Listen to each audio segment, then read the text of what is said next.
प्रारंभ होने जा रही है।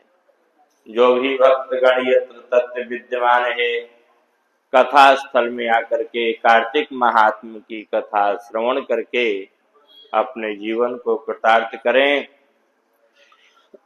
बोलो कार्तिक महात्म की, राधा दामोदर भगवान की, श्रीमन्नारायण नारायण नारायण भजमन नारायण। लक्ष्मी नारायण नारायण नारायण लक्ष्मी नारायण यण भजमन नारायण नारायण नारायण भजमन नारायण। शिव नारायण नारायण नारायण शिव नारायण न बद्री नारायण नारायण नारायण बद्री नारायण। भजमन नारायण नारायण नारायण भजमन नारायण। शिव नारायण नारायण नारायण कृष्ण नारायण यण भजमन नारायण। मुझ में नारायण नारायण नारायण मुझ में नारायण यण तुम में नारायण नारायण सब में नारायण नारायण नारायण सब में नारायण यण भजमन नारायण नारायण यण बद्री नारायण नारायण न भजमन नारायण। बोलो लक्ष्मी नारायण भगवान की। आज कार्तिक महात्म की कथा में हम लोग कौन से दिन में 27वें दिन में प्रवेश कर रहे हैं और 27वें दिन में कार्तिक के 27वें दिन में एकादशी का दिन होता है ना। तो एकादशी का जो दिन होता है तो आज की एकादशी को देवोत्थानी एकादशी भी कहते हैं। माने आज के दिन भगवान जो 4 महीने से सो रहे हैं तो आज उनकी निद्रा खुलेगी, आज वो जगेंगे। तो जैसे जगेंगे तो वैसे जो भगवान के भक्त हैं उनको भगवान का यथा विधि शास्त्रानुसार पूजन स्नान अर्चन वंदन ये सब करना चाहिए, जो कि शास्त्रों में बतलाया भी गया है। ब्रह्मा जी कहते हैं कि यस्वमेध सहस्राणि वाजपेय शतानि च एकैनयोपपासेन प्रबोधिन्यं भवन्ति पूर्वजन्म सहस्रेण पापं यस्समुपार्जितं जागरेण प्रबोधिन्या दह्यते तुलराशिवत्। ब्रह्मा जी कहते हैं कि हे भगवान, 1000 अश्वमेध यज्ञ और हजारों वाजपेयी यज्ञ ये उस प्राणी को प्राप्त होते हैं जो प्राणी आज की एकादशी का व्रत करता है।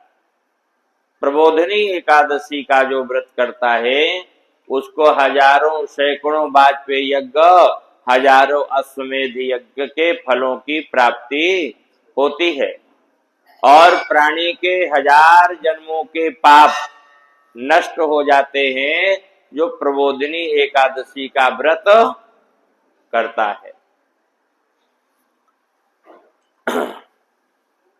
ब्रह्मा जी कहते हैं कि हे नारद, पापों के नाश करने वाली, पुष्टि वर्धन, मुक्ति देने वाली प्रबोधनी का महात्म सुनो। प्रबोधनी का जो महात्म है वो मैं आपको सुना रहा हूं। कहते हैं सर्व तीर्थ दान में जो फल है उसका करोड़ गुना प्रबोधनी एकादशी के दिन जागरण करने से प्राणी को प्राप्त हो जाता है। भगवान कार्तिक में जैसे शास्त्र कथा से प्रसन्न होते हैं वैसे यज्ञ दान से नहीं। जो कोई रात्रि को भगवान का जागरण करता है, भगवान का कीर्तन करता है, कपूर का दीप दान करता है, कपूर से भगवान की आरती करता है और कपिला गौ का जो दान करता है, किस दिन? एकादशी के दिन, उसको करोड़ों फलों की प्राप्ति होती है। आरती करने वाला मनुष्य 10,000 कुल युक्त मोक्ष को प्राप्त होता है। जागरण में कपूर, केसर, कस्तूरी इनका धूप देने वाला भगवान विष्णु जी के मंदिर को जाता है। दही, दूध, घी, जल इनसे जो कोई श्री कृष्ण को स्नान करता है, स्नान कराता है, अर्थात भगवान को जो पंचामृत से स्नान कराता है, दूध, दही, घी, शक्कर, शहद से, और जागरण करता है, वह मनुष्य निश्चय ही मुक्ति को प्राप्त करता है। जागरण के समय वस्त्र दान करने वाला सूत की संख्या से कई मनवंतर स्वर्ग में वास करता है। विष्णु भगवान को दान करने वाला वह भगवान के परम पद को प्राप्त करता है। जो कोई आज वस्त्रों का दान करता है। शंख के जल से भगवान विष्णु जी को स्नान कराने से 100 कपिला गोदान का फल प्राप्त होता है। भगवान विष्णु का जो जलाभिषेक होता है या दुग्धाभिषेक या जो जिससे भी हम अभिषेक करते हैं, तो शंख का बड़ा महत्व है। शंख से भगवान राम का, भगवान विष्णु का, भगवान कृष्ण का अभिषेक होता है। और भगवान शिव का किससे अभिषेक होता है? श्रृंगी से होता है। गाय के सींग का जो उसको काट करके और छेद करके जो श्रृंगी बनाई जाती है, उससे भगवान शिव प्रसन्न होते हैं। और दुर्गा जी का किससे अभिषेक होता है बताओ? नहीं, किस पात्र से? जैसे अभी तो शंख से विष्णु का हो गया, श्रृंगी से शिव का हो गया, और दुर्गा जी का किससे होता है? स्वर्ण कलश से। अब विचार कर लेना किसको करना है, ठीक है? हाँ, सोने के कलश से दुर्गा जी का अभिषेक होता है। तो इस प्रकार से जो शंख से भगवान विष्णु का अभिषेक करता है और भगवान में जल चढ़ाता है, स्नान कराता है, 100 कपिला गोदान का फल उस प्राणी को प्राप्त होता है।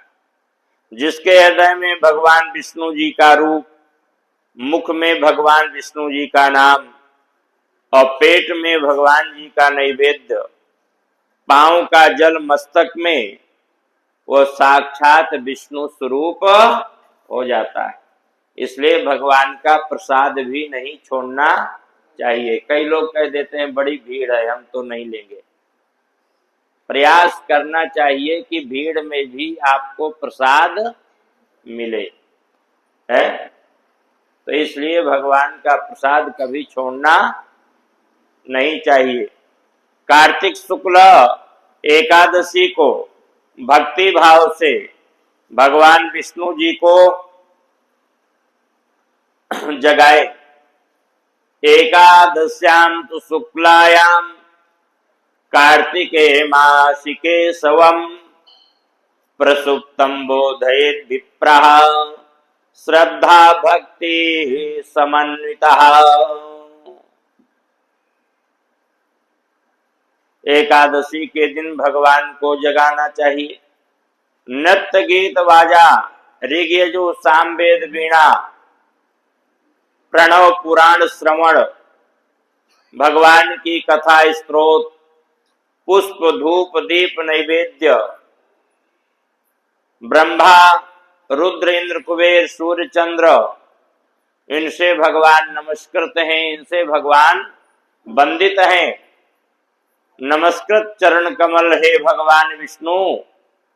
मंत्र के प्रभाव से आप जो है जागिए। उत्तिष्ठ उत्तिष्ठ गोविंद उत्तिष्ठ उत्तिष्ठ गोविंद त्यज निद्राम जगतपते त्वयि सुप्ते जगत सुप्त मुस्तिते तुद्धितं जगत् गता मेघा बियश्चैव निर्मलं निर्मला दिशः शारदानि च पुष्पाणि ग्रहाण के सव प्रभो। कहते हैं कि भगवान को इन मंत्रों के द्वारा जगाना चाहिए।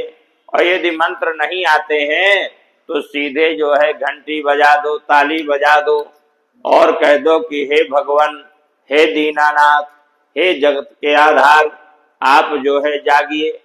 आपके जागने से संसार जागृत होता है, आपके सोने से संसार सोता है। तो हे प्रभु, हे भगवान, बहुत दिन हो गए आपको सोते, अब आप जो है आज जागिए।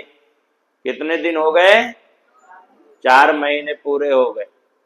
तो इसलिए 4 महीने से महाराज आप सो रहे हैं और भगवान जागिए। अगर मंत्र नहीं आता है तो अपने तरीके से अपने वाक्यों को बोल करके और भगवान को जगाना चाहिए, भगवान को उठाना चाहिए। तो इस प्रकार से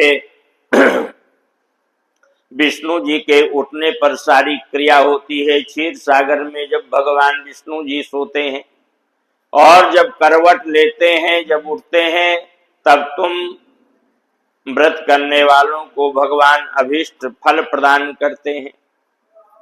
भगवान विष्णु जी की भक्त, भगवान विष्णु का भक्त एकादशी के दिन रात्रि को शयन कराए और दिन को उठाए, शाम को अंग परिवर्तन करे। जब एकादशी बीत जाए, द्वादशी के दिन पहले भगवान का उपटन करे, पीछे पंचामृत से स्नान कराए, गोरोचन का तिलक लगाए, आभूषण वस्त्र पहना करके और भगवान का जो है विशेष तौर पे पूजन करना चाहिए। आज विशेष तौर पे भगवान का पूजन अभीष्ट होता है। धूप दीप नैवेद्य खीर से हवन करे, इस प्रकार पूजन करके ब्राह्मणों को भोजन कराए। ये जो परंपरा है कल की बतलाई है। खीर से हवन करने का जो विधान है वो कल द्वादशी के दिन करना चाहिए। फिर ब्राह्मणों को भोजन कराना चाहिए। वस्त्र आभूषण रत्न कुमकुम पुष्प गौ घोड़ा दक्षिणा ब्राह्मणों को दान करना चाहिए। चौमासे के नियम की समाप्ति करके ब्राह्मणों को दक्षिणा दे करके और इसके बाद जो है विसर्जन करना चाहिए। देखिए, देव विसर्जन जो है बहुत जरूरी होता है। केवल लक्ष्मी का और गणेश जी का ही विसर्जन नहीं करना चाहिए। बाकी आप जितने देवता बुलाते हैं अपने घर में पूजन करके, भोजन करा करके, दान दक्षिणा दे करके, नमस्कार करके फिर विसर्जन कर देना चाहिए। और विशेषकर अगर कोई देवता रह जाए तो कोई बात नहीं, लेकिन नवग्रहों का और पितरों का विसर्जन जरूर जरूर करना चाहिए। नहीं तो महाराज ये कहीं न कहीं उटपटांग करने लगते हैं, शांति करने लगते हैं। तो इस प्रकार से देवताओं का विसर्जन करे। जागरण गीत नृत्यवाद इनके महात्म को कहने का किसी के पास कोई सामर्थ्य नहीं है। हे मुनि, इसके बाद भीष्म पंचक व्रत कहते हैं, क्योंकि आज से भीष्म पंचक व्रत भी प्रारंभ होता है। क्योंकि इस बार क्या है कि चतुर्दशी तिथि का क्षय हो गया है। आज एकादशी हो गई, कल द्वादशी, परसों त्रयोदशी और उसके बाद पूर्णमासी आ जाएगी। तो इसलिए एक दिन पहले भीष्म पंचक चालू हो गया है।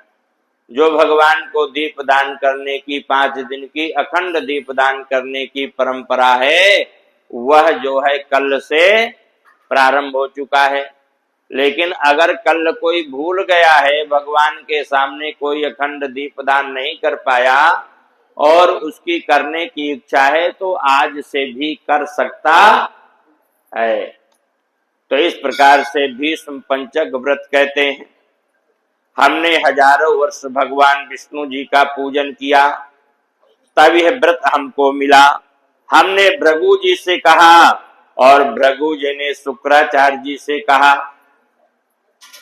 इस प्रकार ये परंपरा व्रत का चला आया। भीष्म पंचक व्रत को एकादशी से पूर्णमासी पर्यंत करना चाहिए।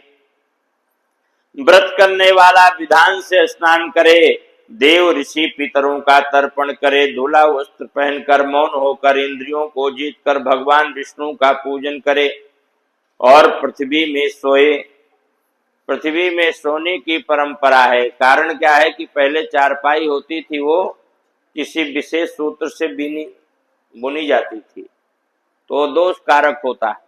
लेकिन आजकल ऑलरेडी बेड होते हैं, लकड़ी का ही सारा होता है, तो इसमें सोने की परंपरा है। इसके छोड़ करके जमीन में सोने का कोई दिक्कत नहीं, आप यहाँ सो सकते हैं। और 5 दिन अखंड दीपदान करना चाहिए भगवान के सामने। ओम नमो भगवते वासुदेवाय, इस मंत्र का 1100 बार मंत्र का जप करना चाहिए इन 5 दिनों में रोज। यदि 11 दिन नहीं हो 1100 नहीं हो सकता तो 108 बार अर्थात एक माला का जप करना चाहिए। किस मंत्र का? ओम नमो भगवते वासुदेवाय, ओम नमो भगवते, ओम नमो भगवते वासुदेवाय, ओम नमो भगवते वासुदेवाय, ओम नमो भगवते, ओम नमो भगवते वासुदेवाय। इस मंत्र का नित्य प्रति 5 दिनों तक लगातार, वैसे तो हमेशा करना चाहिए, हमेशा नहीं कर सकते हैं, तो इन 5 दिनों में 108 बार जरूर से जरूर करना चाहिए। और पूजा के अंत में अर्घ देकर तिल जौ खीर से हवन करे। ओम नमो नारायणाय, इस मंत्र से भगवान को आहुति प्रदान करना चाहिए। 5 दिन तक विशेष पूजा करने का भगवान का विधान है। इन 5 दिनों में भगवान की विशेष पूजा करनी चाहिए। किस वस्तु से किस दिन कैसे पूजा करना है? कहते हैं कि आज एकादशी का दिन है और आज भगवान का कमल के पुष्पों से पूजन करना चाहिए। किससे करें? कमल के पुष्पों से भगवान विष्णु के चरण का पूजन करना चाहिए, अर्थात भगवान विष्णु के चरणों में कमल पुष्प अर्पित करना चाहिए। और दूसरे दिन बिल्व पत्र से भगवान विष्णु का घुटनों का पूजन करना चाहिए, अर्थात द्वादशी के दिन भगवान विष्णु के घुटनों में बिल्व पत्र अर्पण करना चाहिए और प्रणाम करना चाहिए। तीसरे दिन नाभि में तुलसी से भगवान का पूजन करना चाहिए। नाभि में भगवान विष्णु के तुलसी पत्र चढ़ाना चाहिए। और चौथे दिन जाति के फूलों से कंधों का पूजन करना चाहिए। जाति के पुष्प जानते हो कैसे होते? किसी को नहीं पता, हमें भी नहीं पता है? हाँ, जो भी बोलते हैं हमने देखा भी नहीं, या देखे होंगे तो हम पहचानते नहीं।